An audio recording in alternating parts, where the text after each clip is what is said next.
Okay, now that we've talked about awareness and we've talked about the power of taking awareness to engagement, I want to talk about the end-all be-all to marketing.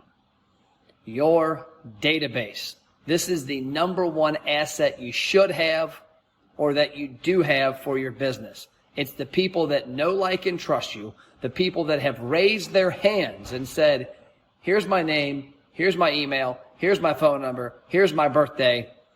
Invite me to come do business with you. The problem is most restaurants do a terrible job of asking people for their information.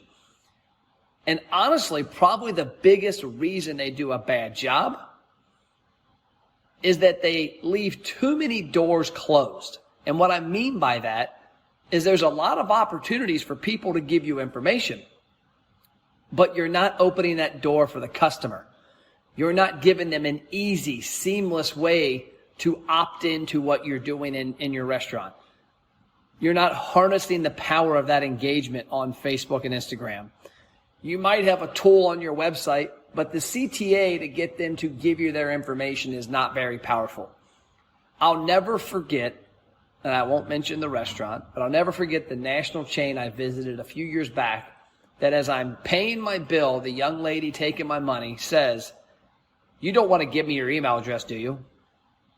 And I thought, wow, that's a heck of an engaging conversation, a great sales pitch. And no, I did not give her my email address. Now, if she would have asked me in a different manner and maybe said, "Hey, Matt, are you in our VIP program?" "No, I'm not." "Why?" "Well, do you know you get a free cookie after you're enrolled in the program?" Well, guess who loves cookies, and guess who would have enrolled? Matt Plapp. So you need to look at all of your marketing leading down one path, and that path is taking them to where they can give you their information. Your database is the gold mine. They say in the marketing world, the fortune is in the follow-up. Well, if you don't know who you're talking to, you can't follow up very easily. There's traditionally three ways that a lot of people talk about you can increase your restaurant sales. Number one, new customers. Number two, repeat visits. And number three, increase average check size. Well, it's a lot harder to drive repeat visits when you're relying on hope and pray versus a tactic to get them in via email, text, retargeting.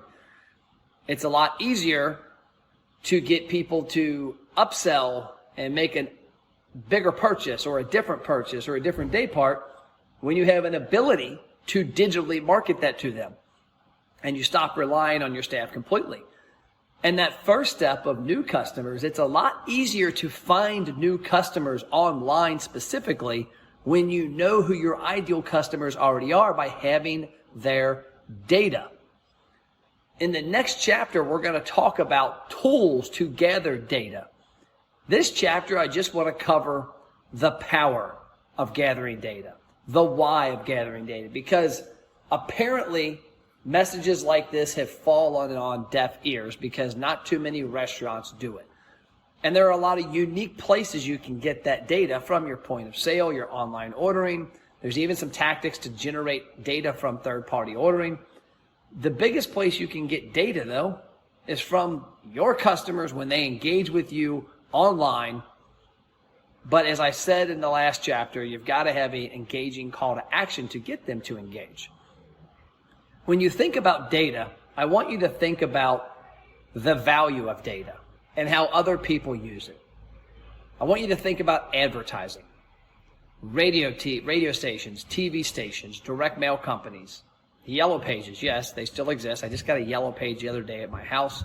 I jokingly said what a friend of mine, Jordan, said a few years ago, that somebody just delivered Google. They just printed off Google. But I want you to think about why those media companies can charge you a certain dollar amount. A radio station can charge you $100 to $200 per commercial because they have cultivated an audience of people who tune into their radio station. Their database is that audience. They might also have their email, phone number, and birthday, but at the end of the day, the main thing they need is their ears to tune into the radio station when they drive to work, when they drive to the restaurants, when they drive their kids to school, whatever. A TV station has cultivated an audience that tunes in to watch their news or their TV shows. Billboard companies have built audiences because they have people that drive down a road. They have a captive audience of people who drive down that same path many times. What is your audience? And are you doing what you can to build that audience the biggest it possibly could be? I want you to think about this. If in 5 years, your restaurant had a database of 15,000 people versus 2,000 people, what kind of impact could 12,000 more people have on your business on a weekly or monthly basis when you reach out and ask them to do business with you? It's a huge impact. It's a huge potential game changer for your business. Recently, one of our customers saw a 10% increase in sales in 2020. Yes, 2020 during the pandemic over the prior year. The only change they made was that during the first 9 months of 2020, when they looked at this data, they were leveraging a database that we had helped them build through digital and in-house marketing. They did this 10% increase during the pandemic, but they did it because they were able to reach out to people that had raised their hands. They were doing email marketing, text marketing, messenger marketing, and remarketing via Facebook, Instagram, and other websites online. So next chapter, we're going to talk about how you can harness the power of a database, how you can build it. What are some different ways you can build it, from Facebook Messenger to text-in programs to landing pages? At the end of the day, honestly, if you have to turn to the old drop a business card in the fishbowl, whatever you do, please ask, and ask in a manner that makes them excited to give you their information. And more importantly, ask for all of it, because what I'm going to leave you with on this chapter is that you get what you ask for. We had many clients that were only asking for email for a long time, including us, because we thought nobody's going to give a cell phone number out. Nobody's going to give a birthday out. Well, next thing we know, those same people that we asked for emails, every 100 we would ask for an email, 92 would give us a phone number, and 90 would give us a birthday. So ask yourself, would you rather have 100 emails, or would you rather have 100 emails, 92 cell phone numbers, and 90 birthdays? You'd rather have all of those, because now you have multiple ways to reach out to people.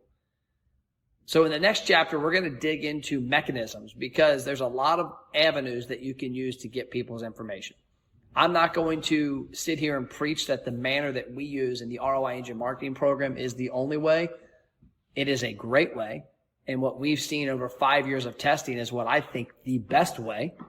But there are many ways to skin a cat. In the next chapter, we're going to dig into specific ways you can get customers' data seamlessly. See you.